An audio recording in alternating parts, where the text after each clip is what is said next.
Yep. A lot closer to my face than I know you probably need to be. How's it going, man? I was wondering, I knew we were going over the ZZ Top thing, and I figured we're probably going to spend a lot of time with that kind of soloing idea, because I want to get the point across. A lot of those licks are there's just so many notes, and it's going to take a lot of practice to try to hone all that. So I wanted to start with something else today, give you something else to play.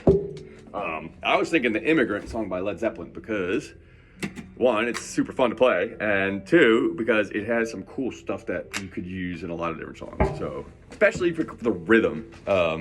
So this song is in F sharp, technically. All right. So that scale pattern would start, like we had a normal scale pattern where we would develop, right? When I wrote out for you, kind of like coming from. I don't know if we did I'm trying to think of a song that I could demonstrate I gotta say pentatonic scale. You know that. So that's going to start on the 2nd fret to the 5th fret, all right? So it's going to go 2, 5, 2, 4, 2, 4, 2, 4, 2, 5, 2. All right? It's over kind of like a F sharp minor chord. All right? And then the other chord you're going to want to know is A power chord, and then E, and E major. All right? So now let's just start with the riff. The song goes like this. If you don't know, it should go like. Ooh,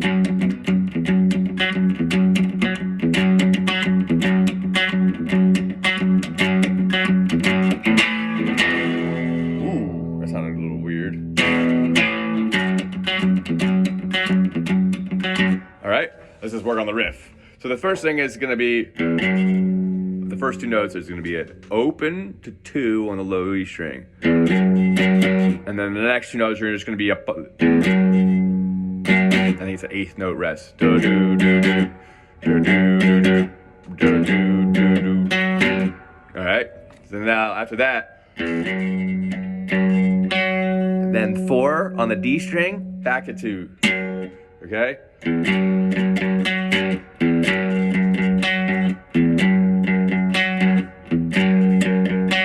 All right. That's basically the riff of the whole song, all right? Now, why I play it's all downstrokes. You could go up, I suppose, but I don't. For some reason, that rhythm never worked for me as for playing it. So, I had to go to the right hand. All right, so they watch the picking pattern.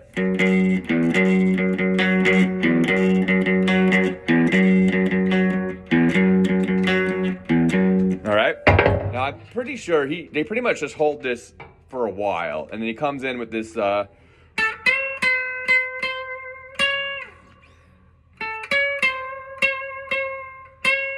right, and that's the vocal. So I'm going to show you that, because why not? That's the one part I will show for vocals, because most of the time the guitar is doing something interesting. So the whistle, that riff will be continuing, and then Robert Plant does this high-pitched, semitonal kind of thing, where it's kind of like he's grabbing a wrong note, and he's kind of going from let's say if we come back to this scale pattern we did, what he's doing is this. He's bending from the 4th fret of the G string up to the note that would come on the 6th fret. And then he slightly relaxes and gets to that note that would be on the 5. Or, you could also go from the 5 and go to that 5 and bend from the 5 to 6. All right, but really what he's doing that an octave higher. So I showed it to you there so you could see it up here. All right, so this is like the 2nd fret, and this is the 5th, right? Just like it is down here, right? And we were grabbing this G string and on the 5th fret. So on the 5th fret would, up above the 12th fret would be here. And he would go.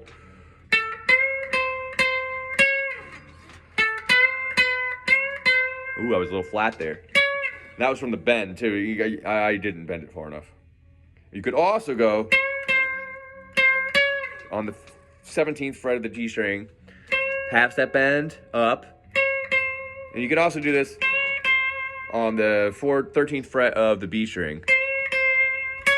There's a couple places to do it, and then there's an E string spot to do it, but where's that?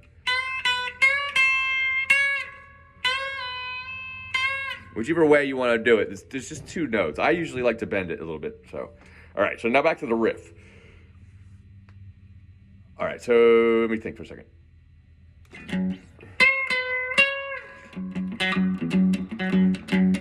All right, right after that, he's gonna go. Okay, and that's gonna be A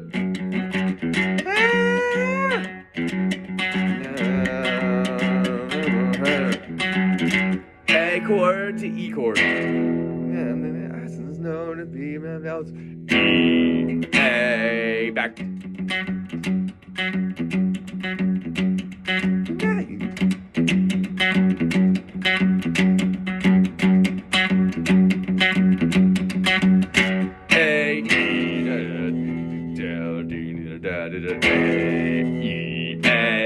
F sharp. Okay, now the chorus. Let me see. A chord to B chord to C chord and down, down, down, down, bowed. All right, so that's normally what would happen in the song. Okay, I can talk about some embellishments you can do to make it a little bit more interesting. And then there's the outro. We'll get to that. So, the outro is really just the same thing with the riff, and he adds in a weird chord. So, there's two things that I like to do to this song normally. Okay, so there's a live version if you listen to them play, and Jimmy Page does some of this, and I don't know whether or not he does the second one, but the first one is when we go. And the ice and snow the very first time it goes back. Sorry, let me do that again. I messed the rhythm so bad.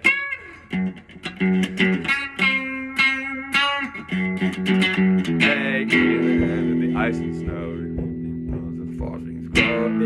Hey, 1, 2, 3, 4, 5, 6, 7. It's on the eighth one. On the eighth one, after the chords hit for the first time in every part of the form, he adds this bend. Or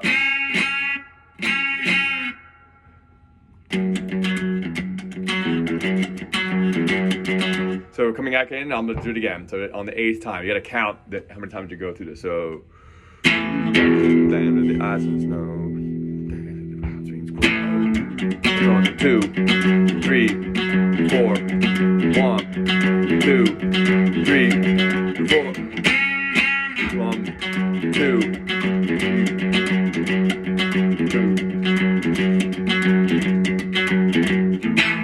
I think it's another 8 times, and then it goes to the chorus. 2, 3, 4, then the chorus. A chord to B chord to C. And then the trick I like to do is you add that, and I do that with an octave instead of a power chord. You're going from the 6th fret with your pointer finger on the A string, and you got your pinky on the G string on 8, and you're gonna go up. It's pretty much, you're a minor third above the part you're gonna resolve to. You're gonna go back by half steps. So looking from the point of view I'm looking at this is from the pointer finger, because we're gonna go back to C from this note. So 6th fret, unison back to the 5th, 4, 3, okay? Especially now, in our do, 6, 5, 4, 3, okay? And subsequently, you're gonna be 8, 7, 6, 5 on the pinky. But I usually look at the pointer finger frets, and then the other one should just follow exactly where that goes. So you're not trying to make it more complicated, all right? So A, C, 6, 5, 4, 3, back to the riff.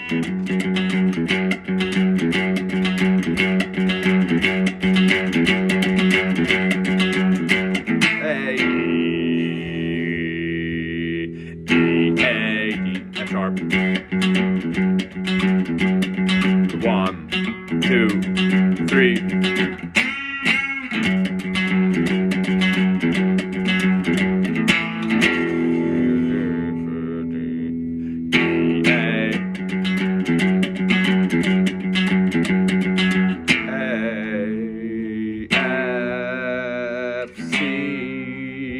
6, 5, 4, 3. And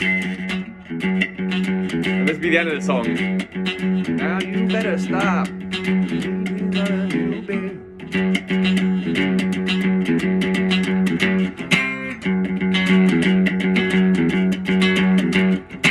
Alright, so at the ending, he's going to alternate between the riff, and he does it two different ways. He's going to do where he's going to do the riff. 2, 3, 4, 1, 2, 3. And that's the first one he's going to do, so it's pretty much on every fourth. And then eventually it's going to be every other.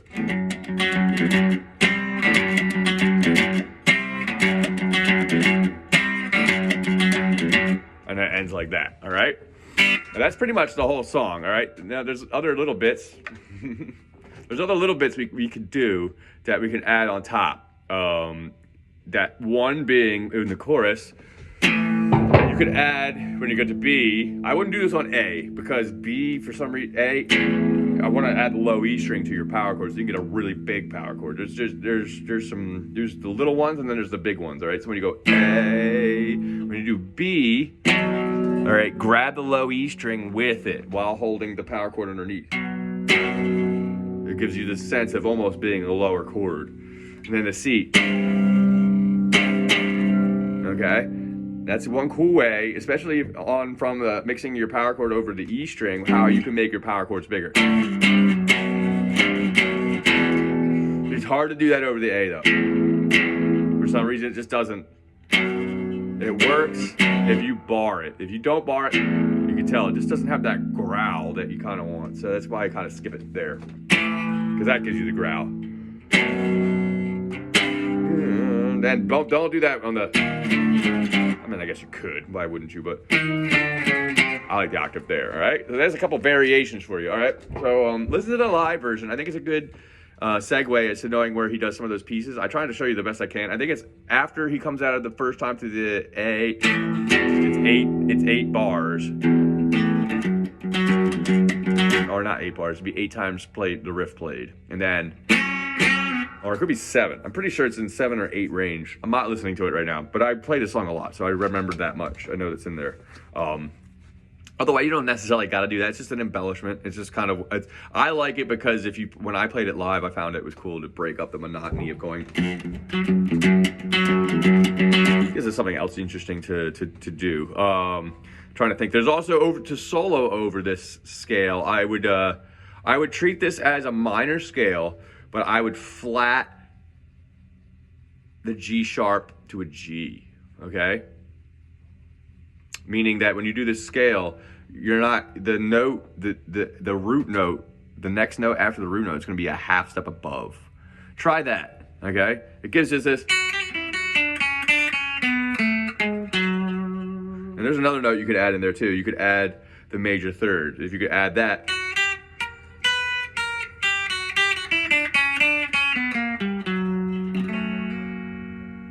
But it's kind of weird to add because that's kind of got the major third in it and it's a minor chord and that note is kind of rubs, but it depends. You can make it work, you know?